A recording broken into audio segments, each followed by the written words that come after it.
Zelda from Purpleworx Cement clay here.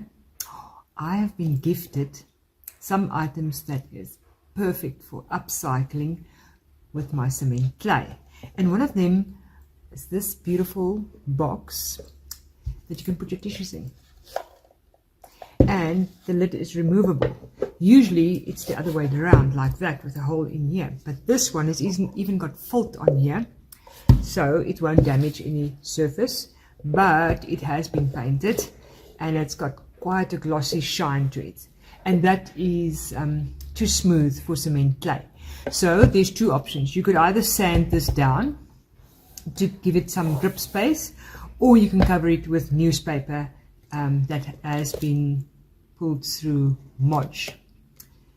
So I'm going for the second option. You can use any paper, tissue paper, toweling paper, white paper. I prefer a softer paper and not the glossy ones, because they absorb the glue much better and then they stick down to your surface. I have the Modge in my flat bowl, and it makes it just so much easier to soak it in instead of a round bowl. So once soaked, I just press out the excess Modge and then I apply it wherever I need it. So when you got something like this, look up close to cover up all the areas that you want to cover with cement clay, and then just straighten it out.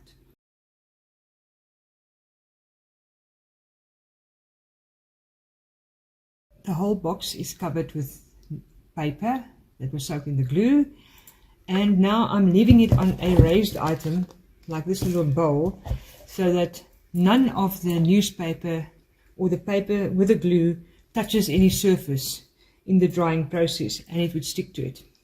In the meantime, I'm mixing up some slip. That means your powder clay with a bit of activator, and then I'm going to put in about a spoonful of glue. I'm making it about the consistency of peanut butter. You can make it a bit thinner like mayonnaise or yogurt, and this is quite a smooth mixture. It actually looks like icing sugar. And I'm just going to apply it over the paper, using it as a primer or a base coat that I can work on. And you can apply it with your finger, with a tool like a knife or a spatula or something like that.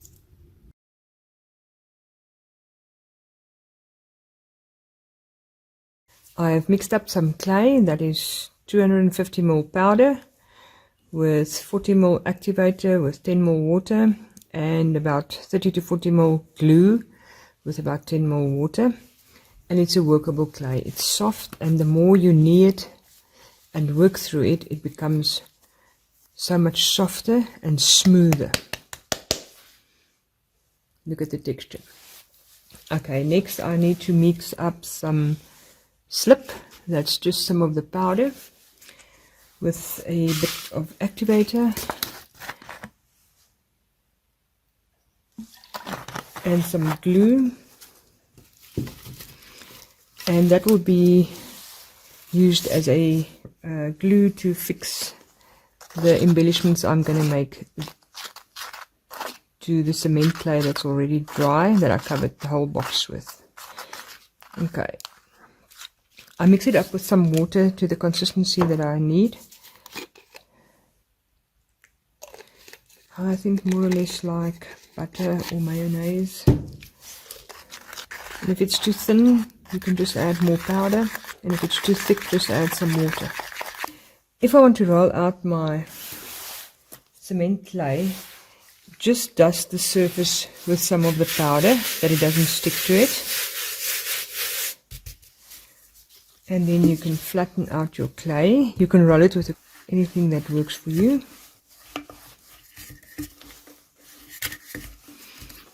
And I want to make some Arum lilies. Now the shape that works well as an outline is the heart shape. You can use cookie cutters, or you can use other blanks that you have. It depends on how big or how small you want to make them. So let's try this one. There's my heart shape, and I turn it upside down, and I get a piece of clay for the middle part, just rolling it up, and then I'm going to use the upside down heart, placing this here. Okay, now I need some slip. I add a bit of there to keep it in place, and then I just gently fold it over, and you can manipulate it should you put in a little kink in there. It's ready. You can place it where you want it. So I would make a few and then lay it out here, and maybe add some leaves to it, and you can still adjust if you feel it's not the perfect shape that you want it. You can play around with it and sculpt it. And if you have small cracks, you can always fill them up with some slip and smooth them out. I just draw a simple leaf shape with a knife and then just cut it out.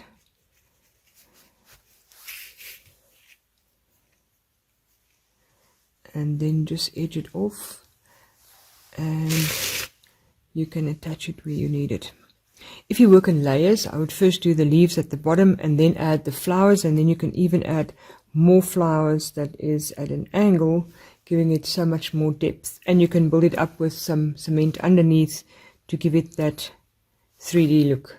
When doing a layout like this, I would prepare enough leaves that I need, and we would always work in odd numbers, and we would start from the largest going to the smallest. If I'm looking at this, I would like to have it going in this direction, so I'll start there and then add more, and maybe this one is bigger, so I'll have that there, and then maybe a small one there. Now I would first add those, and then I would start building up with my flowers in the background, the flowers in the foreground, and then maybe add another flower there.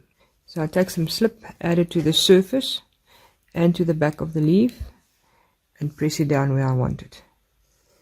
Clear away the excess on as well. But I'm working on the lid. I've got 2 lilies there, and I'm adding a third one here, and I'm just adding some slip to keep it in place, just like glue. Keep in mind it dries in about 30 minutes, so you must plan ahead of how much you want to do in one section, and be sure not to waste any of your clay. If you have some clay left, make leaves, make flowers, and you can always use them later on, or press them through a mold and just keep those embellishments for later use. And maybe another leaf here. This is the last of my clay, so I've used everything that I've mixed, and I will just make a hand-shaped leaf here.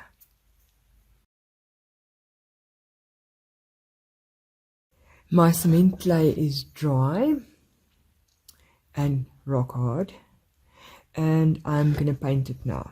The first layer will be in black. I'm using a bit of a diluted black in some areas, and in others the full strength, just as a base, and then I'll paint over that again. The black paint is dry, and the next color I'm going to use is a caramel beige. Like color. It's not white, it's not cream, and I'm going to use it in the third layer, and I'm dapping it on. And for the final touches, I'm using pure white to do a bit of highlights here and there.